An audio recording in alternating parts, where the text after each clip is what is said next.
G'day and welcome to the box seat. I'm Pete Anthonus. It's good to be here to preview the second of our race days here at Ascot Racecourse over the Easter long weekend. This day, of course, has 8 races. If we have a quick look at the forecast, it's a shower or two and around 17 degrees. The rail's in the 10 metre position. Just note that's from the 1200 metres to the winning post. It's 8 metres otherwise. And the track should be a soft 5. We're anticipating that after the rain on Friday as well.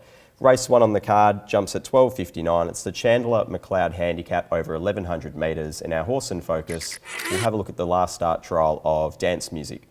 Dance Music on the outside is going better than Count Tomozov and sprinted to the lead. 2.5 away down the outside, Pablo's Poem, then Reykjavik, and then came Elegant Blast, who's under a fairly good hold, but doing it well. Dance Music and this really promising galloper exploded away from them. Pablo's Poem and down the outside, Count Tomozov battling on, but Dance Music pulling up on the line 1-3. Dance Music has won 4 of 5 starts, and that one loss was on a very slowly run race at Belmont. Other than that, any tempo in its races, and Dance Music seems to really equip itself. We saw that recent trial. It was under a hold for the most part. It was in good time.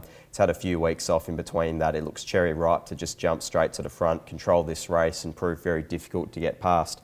It's on top for me from the 8 City Circle, who, if it runs in this race as opposed to on Friday, it should be able to, again, much the same as that Friday race, find a bit of cover and use that turn of foot that we've seen so impressively so far this preparation. Third pick's a 3, Catherine Will, who draws a little bit sticky, but it should be able to come across and maybe even sit on the outside of Dance Music if that horse leads. Catherine Will's shown a really nice progression so far in just the 2 races, and it is a horse to watch going forwards. And then the 4th pick is a 2, which is Drift Star, whose best runs so far have been when it's leading. This race does give it the chance to jump straight to the front if it begins well from gate 3. It's a nice way to start the card. 1 on top, Dance Music, from 8 City Circle, 3 Catherine Will and 2 Drift Star. Race 2 at Ascot jumps at 1.39. It's a Tab Touch Betty or Bet handicap over 21.50. And our horse in focus, it hasn't had any luck the last 2 starts, but we'll take a look at Summer Sky. Left to go, 2.5 clear from 23 Red Vigneto. Lawfy down the outside from Summer Sky. High Tea weaving its way through. Spiritual Warrior, Make Mine Champers are closing. Bow Count descended upon here by Lawfy. Lawfy ranges up Spiritual Warrior. Make Mine Champers charging Lawfy. It's Lawfy in front. Lawfy wins it by a neck. Although it draws wide once more, Summer's Sky has the opportunity in this race, the smaller field, to either roll forward or even just settle back in the field with a bit of cover. It's been racing 3 wide without cover the last couple of starts. We saw last time out it was well supported and was strong through the line. It only went down late to Laufey and it really had no luck at all on that occasion. It's dying for a win and this looks the most suitable race so far. It's on top for me from the 4, which is Witness and Court. Last start it was restrained back through the field and really never saw clear daylight in the straight. I think with the smaller field and gate 6 this horse looks more suited in this style of event. The 3rd pick is a 7, which is Spiritual Warrior. It does get bar plates on for the first time, but it has been running in better form the last couple of starts. It seems to keep going through the line and any step up in distance seems to be suitable for this galloper. It gets an extra 300 metres. It will probably be back in the field, but it just needs to find a flow into the race. And then the 4th pick is a 5, which is High Energy. It's been ultra consistent so far, this preparation. I just think it prefers a little bit more tempo in its races. I'm not sure they'll be going too fast in this event. 6 on top, Summer Sky from 4, Witness in Court, 7, Spiritual Warrior, and 5, High Energy.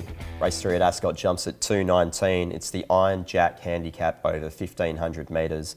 And we'll have a look at the most recent trial of our horse in focus, and that is Stoicism. Stoicism is down now to give chase strongly on the outside. It's coming home the better. And Stoicism has swept up to Silver Queen at the 200 metre mark and pounced on the lead. Well clear of Deadly Touch. Stoicism takes over, draws clear in a classy display, is coming right away from Silver Queen. And Stoicism stretching out beautifully in the black blinkers, wins well by 2.25 silver. Stoicism's been tuned up with 2 nice trials. We saw the first of them. It was overcome late by a nice horse called Impy, which won well on debut at Bunbury. and most recently it was just strong in owning a 3-horse field, but it did have a bit of tempo in it where it overcame Silver Queen and went straight past that galloper. It seems to map particularly well from gate 5. Martin Allen's stable's been going well, and Brodie Kirby returns to the saddle and should be able to control the race in a position 1 out, 1 back by the looks of things, or possibly even leading if the horse begins well. I think it's a nice looking horse for this event. I've got it on top from the 2 Vermont Lady, who really hasn't had any joy at all the last 3 starts. It finally gets a gate, and from gate 4 I think the stable will try and utilise that to their advantage and settle this horse a little bit more forward as opposed to being restrained back through the field. I think it's an improver at odds. Third pick for me is the 6 Fry's Fantasia, whose last 200 metres of its previous race over 14.10 suggests it should find the extra 90 metres ideal for this event. It has a nice gate from 3. It's just a case of whether or not they'll try and settle it on speed or just get it comfortable back in the field.